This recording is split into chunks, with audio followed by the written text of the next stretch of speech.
Hello, hello, hello. This is Latanya, Miss Coach Deloach, and I was actually about to take a nap, and then I had a few questions or notes I was taking that I need to answer from over the weekend and this morning in my message box. So I'm going to dive right into it. Right.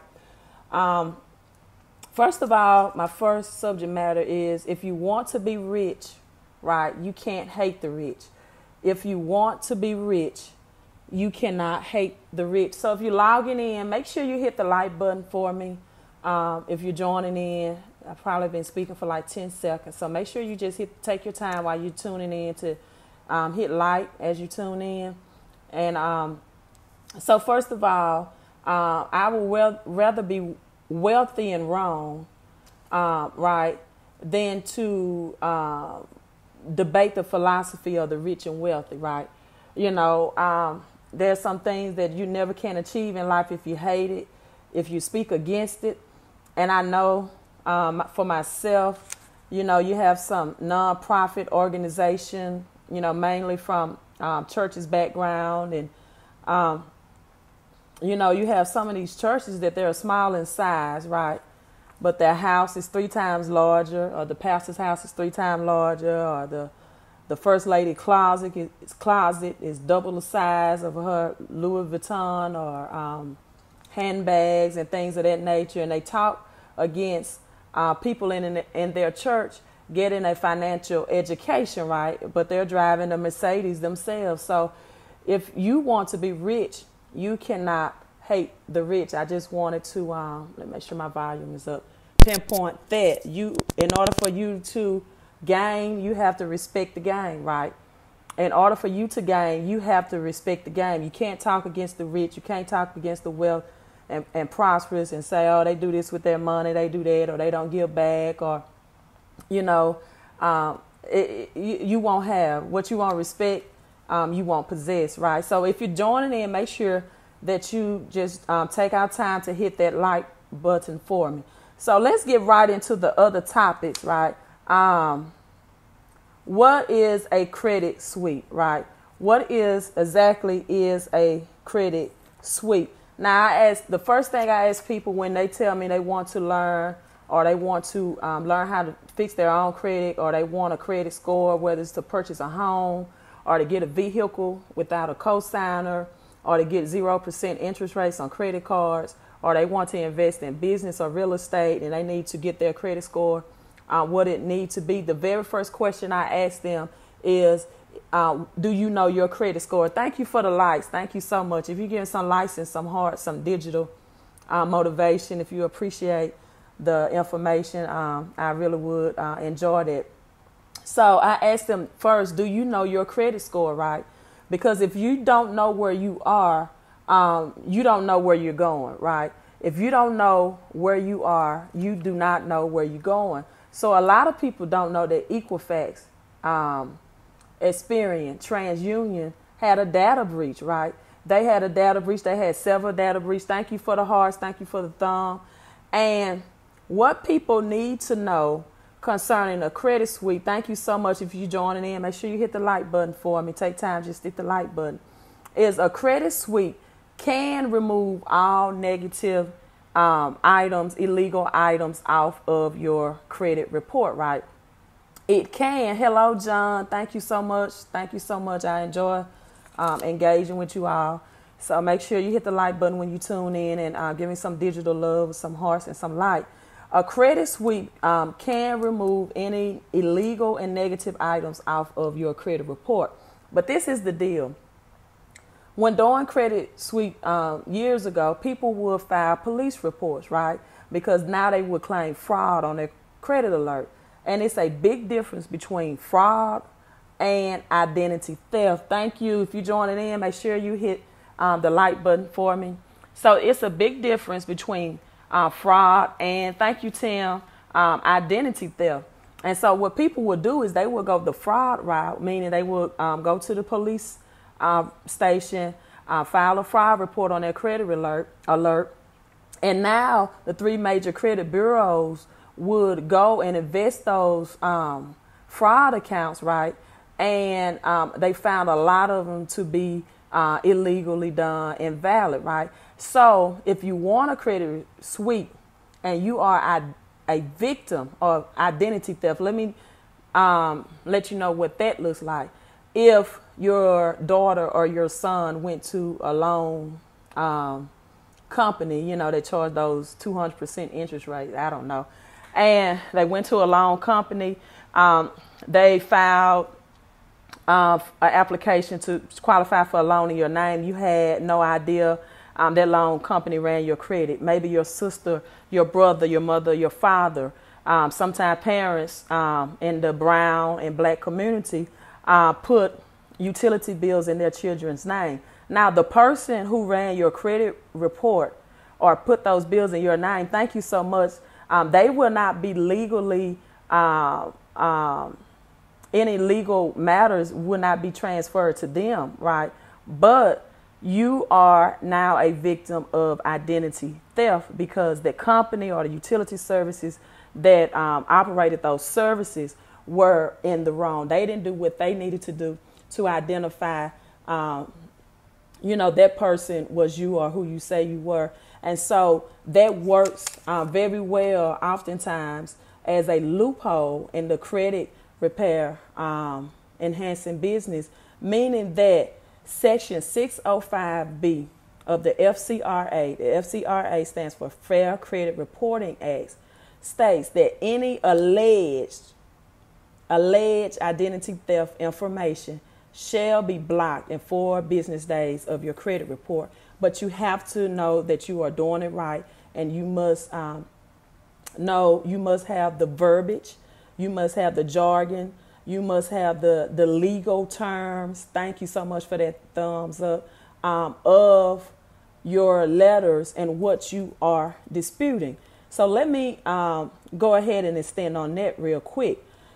When you are trying to legally remove anything from your credit report, speaking of the verbiage, the law, the letter, the language, the germ, you have to request for the credit report to validate the debt, not verify, right? It's a great difference, right?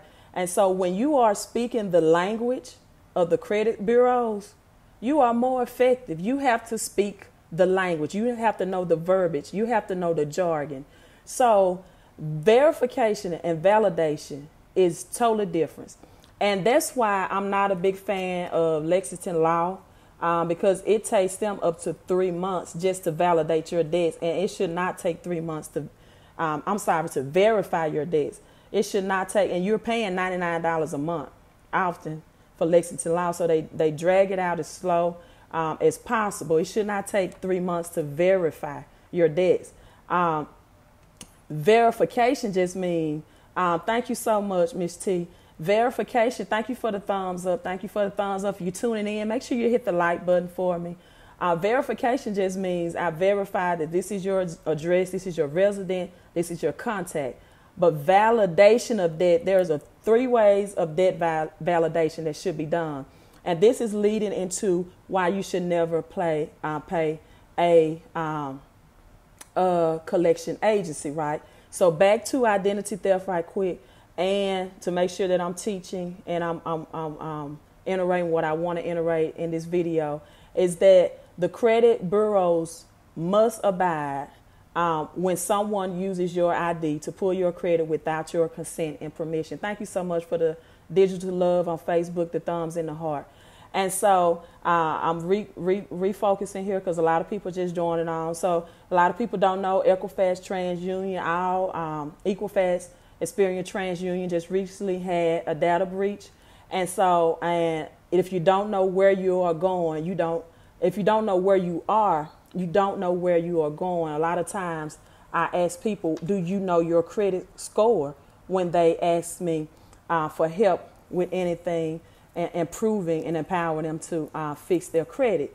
So now I was on the language, the jargon, speaking their verbiage, right, of the credit bureau. And a lot of times people have to know that they have the correct letters, and they have to ask for validation, right, of something derogatory, negative on their credit report, not verification. So this is where I left off. So what are 3 ways that validation legally is proven? Okay, number 1, they must have the original contract in blue ink, right? They must have the original contract in blue ink. That's one way of validation. Number 2, the IP address connected with your email address with an electronic signature. That's the second way. The IP address connected with your email address with the electronic signature. And the third validation that's lawfully considered, eligible is if they have a video footage of you signing any type of contract in person during that time of business. Those are the 3 legals. Thank you, Courtney. I think Courtney is my #1 fan now. Those are the 3 ways of validation. And so when you get a phone call or a letter from a collection agency, first and foremost, you have to understand that they have purchased your debt from the original creditor that you received or had an agreement to have services with for pennies on the dollars. Thank you so much for the digital love, Courtney. They have purchased that for pennies of the dollar. Thank you, Nina. I love what you're doing. Your beautiful daughter, too. I just love seeing her pictures on Facebook. And so what I mean by that is if it's a $100 collection, for example, they have purchased it for maybe $10. So when you ask a collection agency or a credit bureau to validate the debt, what you all don't know is these credit bureaus are billion-dollar industries. They don't have the manpower to research and validate your debt for you. So what they do is they hire third-party companies. They hire these people to research and validate debt. So now, credit secret is, who are the third-party companies and how do I freeze them or stop them for providing my information to the credit bureaus? See, when you have a tax lien, a bankruptcy, the courthouse, the original place that was filed, they are not providing that information to the credit bureaus. The credit bureaus have third parties, entities, and they hire these people to research and report that information. So what you have to do now is take that and you freeze those third party companies when you find out who they are, because anything that is validated on your credit report, a collection agency must show a chain of title, which should include how much they purchased your debt for, right? That's the #1 thing they should do. And they should show you how much the debt or the chain of title is. Thank you so much, Mr. Jones. Dr. Jones, how you doing? He's my mentor. Dr. Jones, he's going to help me get my message out. And that's what I'm talking about now, Mr. Jones, how to leverage your credit, how to respect the rich and wealthy if that's what you want to be, but how to leverage your credit to build wealth, right? How to leverage your credit. And that's what my book is, the first part of my book is talking about, how prosperous women in the Bible, right? Wealthy women of the Bible that we don't hear about. I told hidden secrets about written in the Bible. Yes, cousin, Miss Welch, I can't help get inquiries, our credit reports. I do. But how these taboo lessons from women, rich and wealthy women in the Bible that, respecting the rich. There's a lot of rich women in the Bible, and there are formulas that they use. And one of the first women that I'm speaking about is what the topic that I'm on today, how to build your credit up and build your cash flow, right? How to build your credit. Thank you for the digital love, Dr. Jones, and build your cash flow. So everybody knows about the 609 credit repair, and a lot of people know about the 609 letters. I want to get a 609 letter and I want to do this. And what they don't understand that it's a strategy in the system in which you use those letters, right? And so the 609 letter states that accounts may be validated. Okay. Yeah, please inbox me. Thank you for the love, Dr. Jones. That accounts must be validated before they are reported. So if you're sending letters asking to verify the debt, there's no problem. They can verify the debts all day. And like I said, in our black and our brown community, we have a lot of identity theft. And people, I'm telling you, people with 400, 500, 600 credit scores, I could really help them with their credit in a 30 to 45 day time frame. And I'm talking about getting them in at least the 700s if they would just take action. If they would just take action.